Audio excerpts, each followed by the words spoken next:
أعوذ بالله من الشيطان الرجيم. بسم الله الرحمن الرحيم. اللهم صل على محمد وآل محمد، وصل على بنت نبيك فاطمة الزهراء سيدة نساء العالمين، وعلى بعليا وبنيا والسر المستودع فيها بعدد ما أحاط به علمه. اللهم بحق فاطمة وأبيها وبعليا وبنيها والسر المستودع فيها فرج عني ما أنا فيه، واقض حوائجي ويسر أموري، واشف مرضاي وارحم موتاي، واغفر ذنوبي، وارزقني زيارتها في الدنيا وشفاعتها في الآخرة. اللهم اجعلني من أنصارها ومن المتمسكين بولايتها، واحشرني في زمرتها، واجعلني ممن ينال رضاها،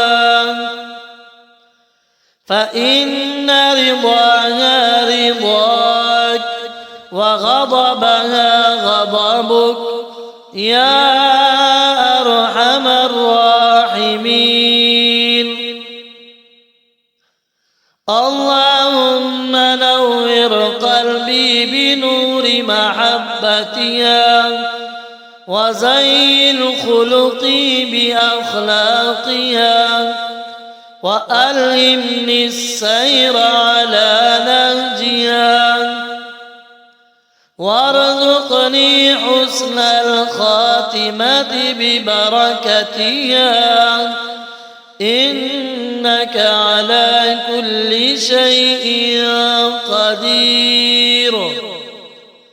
اللهم بجاه فاطمة الزهراء وبمكانتها عندك وبمنزلتها من نبيك وبحبك لها، اغفر لنا ولوالدينا ولإخواننا وأخواتنا في الدين، وارزقنا في الدنيا زهدا وفي الآخرة فوزا ونجاحا. اللهم اجعلني من المقتدين بها في العفة والطهارة، ومن السائرين على نهجها في الصدق والإيمان، واجعلني معها في مقام المحمود تحت لواء أبيها وفي ظل شفاعتها، وأسكنني في جوارها مع الأبرار والصديقين.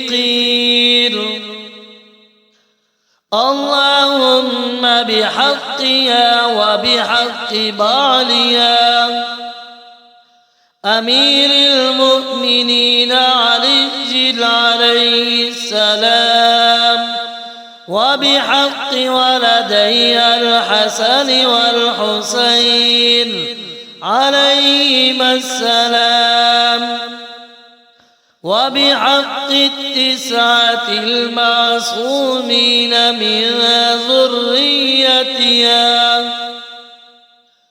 عجل فرج وليك القائم من آل محمد واجعلنا من أنصاره وأعوانه والمستشهدين بين يديه يا أرحم الراحمين.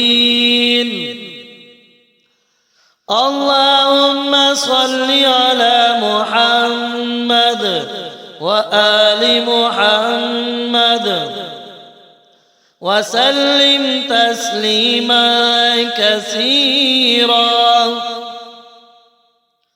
والحمد لله رب العالمين.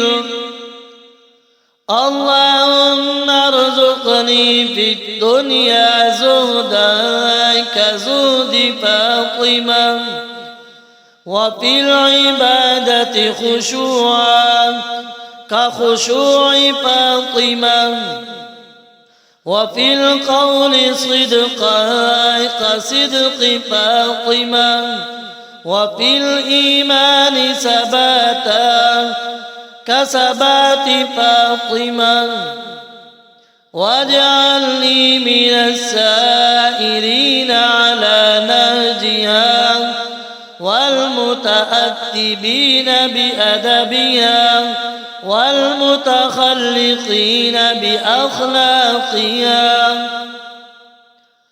اللهم اجعلني في الدنيا مع أوليائها وفي الآخرة في جوارها واجعلني من المتنعمين بنورها والراحمين لأحبائها واجعل نورها دائما في قلبي ورضاها سببا لرضاك وحبها سبيلا إلى قربك يا أرحم الراحمين. اللهم لا تحرمني من شفاعتها يوم القيامة واجعل مقامي معها في الفردوس الأعلى مع النبي والأوصياء والشهداء والصالحين وحسن أولئك رفيقا.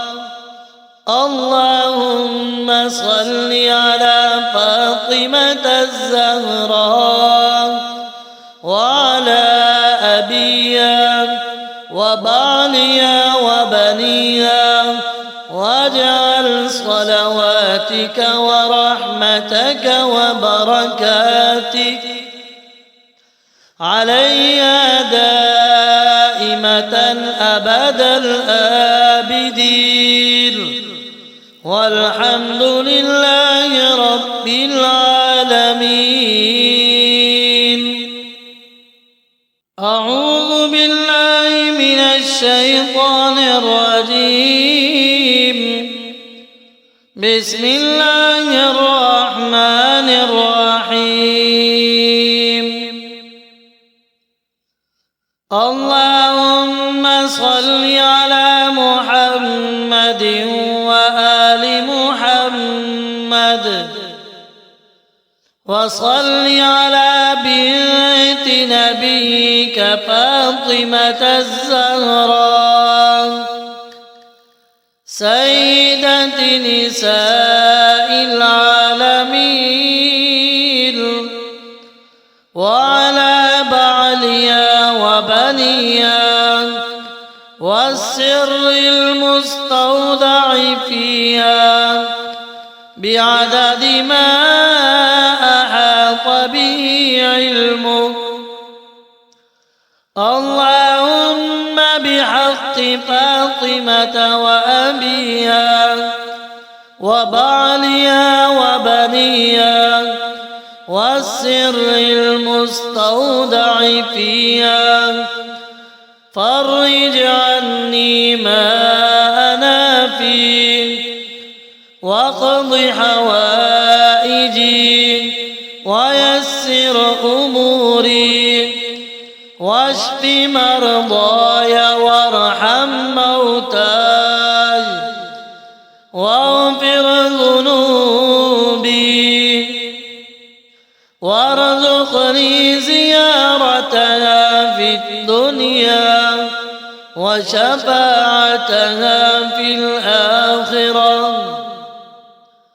اللهم اجعلني من أنصارها ومن المتمسكين بولايتها واحشرني في زمرتها واجعلني ممن ينال رضاها، فإن رضاها رضاك وغضبها غضبك يا أرحم الراحمين. اللهم نور قلبي بنور محبتها وزين خلقي بأخلاقها وألهمني السير على نهجها وارزقني حسن الخاتمة ببركتها إنك على كل شيء قدير. اللهم بجاه فاطمة الزهراء وبمكانتها عندك وبمنزلتها من نبيك وبحبك لها اغفر لنا ولوالدينا ولإخواننا وأخواتنا في الدين وارزقنا في الدنيا زهدا وفي الآخرة فوزا ونجاحا. اللهم اجعلني من المقتدين بها في العفة والطهارة ومن السائرين على نهجها في الصدق والإيمان واجعلني معها في مقام المحمود تحت لواء أبيها وفي ظل شفاعتها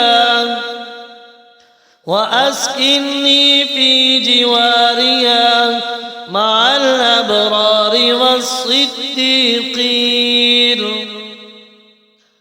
اللهم بحقها وبحق بعلها أمير المؤمنين علي عليه السلام وبحق ولدي الحسن والحسين عليهما السلام وبحق التسعة المعصومين من ذريتها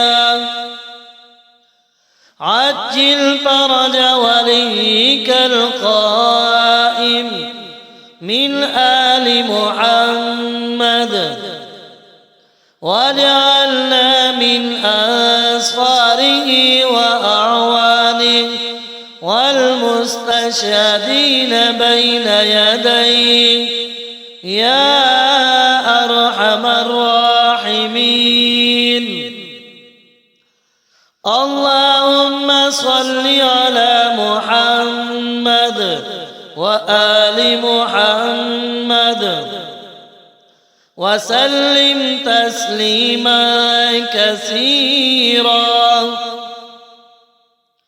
والحمد لله رب العالمين. اللهم ارزقني في الدنيا زهدا كزهد فاطمة، وفي العبادة خشوعا كخشوع فاطمة، وفي القول صدقا كصدق فاطمة، وفي الإيمان ثباتا كثبات فاطمة. واجعلني من السائرين على نهجها والمتأدبين بأدبها والمتخلقين بأخلاقها. اللهم اجعلني في الدنيا مع أوليائها، وفي الآخرة في جوارها، واجعلني من المتنعمين بنورها والراحمين لأحبائها. واجعل نورها دائما في قلبي، ورضاها سببا لرضاك، وحبها سبيلا إلى قربك يا أرحم الراحمين. اللهم لا تحرمني من شفاعتها يوم القيامة، واجعل مقامي معها في الفردوس الأعلى مع النبي والأوصياء والشهداء والصالحين، وحسن أولئك رفيقا. اللهم صل على فاطمة الزهراء وعلى أبيها وبعلها وبنيها، واجعل صلواتك ورحمتك وبركاتك عليها دائمة أبد الآبدين، والحمد لله رب العالمين. أعوذ بالله من الشيطان الرجيم. بسم الله الرحمن الرحيم. اللهم صل على محمد وآل محمد، وصل على بنت نبيك فاطمة الزهراء سيدة نساء العالمين، وعلى بعلها وبنيها والسر المستودع فيها بعدد ما أحاط به علمه. اللهم بحق فاطمة وأبيها وبعلها وبنيها والسر المستودع فيها فرج عني ما أنا فيه، واقض حوائجي ويسر أموري، واشف مرضاي وارحم موتاي، واغفر ذنوبي، وارزقني وارزقني زيارتها في الدنيا وشفاعتها في الآخرة. اللهم اجعلني من أنصارها ومن المتمسكين بولايتها، واحشرني في زمرتها واجعلني ممن ينال رضاها، فإن رضاها رضاك وغضبها غضبك يا أرحم الراحمين. اللهم نور قلبي بنور محبتها وزين خلقي بأخلاقها، وألهمني السير على نهجها، وارزقني حسن الخاتمة ببركتها، إنك على كل شيء قدير. اللهم بجاه فاطمة الزهراء وبمكانتها عندك وبمنزلتها من نبيك وبحبك لها، اغفر لنا ولوالدينا ولإخواننا وأخواتنا في الدين، وارزقنا في الدنيا زهدا وفي الآخرة فوزا ونجاحا. اللهم اجعلني من المقتدين بها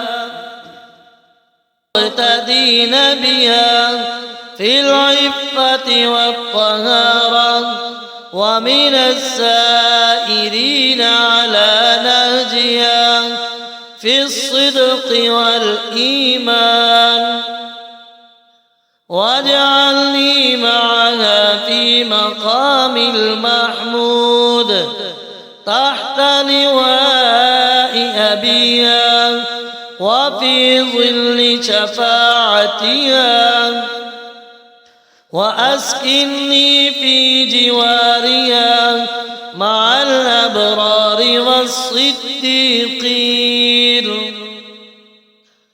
اللهم بحقها وبحق بعلها أمير المؤمنين علي عليه السلام، وبحق ولدي الحسن والحسين عليهما السلام، وبحق التسعة المعصومين من ذريتها،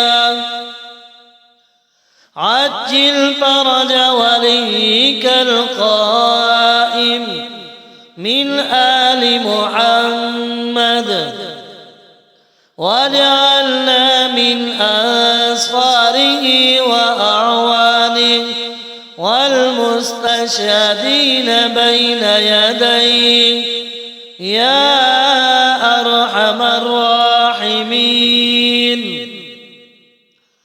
اللهم صل على محمد وآل محمد وسلم تسليما كثيرا، والحمد لله رب العالمين. اللهم ارزقني في الدنيا زهدا كزهد فاطمة، وفي العبادة خشوعا كخشوع فاطمة، وفي القول صدقا كصدق فاطمة، وفي الإيمان ثباتا كثبات فاطمة واجعلني من السائرين على نهجها والمتأدبين بأدبها والمتخلقين بأخلاقها. اللهم اجعلني في الدنيا مع أوليائها وفي الآخرة في جوارها واجعلني من المتنعمين بنورها والراحمين لأحبائها. واجعل نورها دائما في قلبي ورضاها سببا لرضاك وحبها سبيلا إلى قربك يا أرحم الراحمين. اللهم لا تحرمني من شفاعتها يوم القيامة واجعل مقامي معها في الفردوس الأعلى مع النبي والأوصياء والشهداء والصالحين وحسن أولئك رفيقا. اللهم صل على فاطمة الزهراء وعلى أبيها وبعلها وبنيها واجعل صلواتك ورحمتك وبركاتك عليها دائمة أبد الآبدين والحمد لله رب العالمين.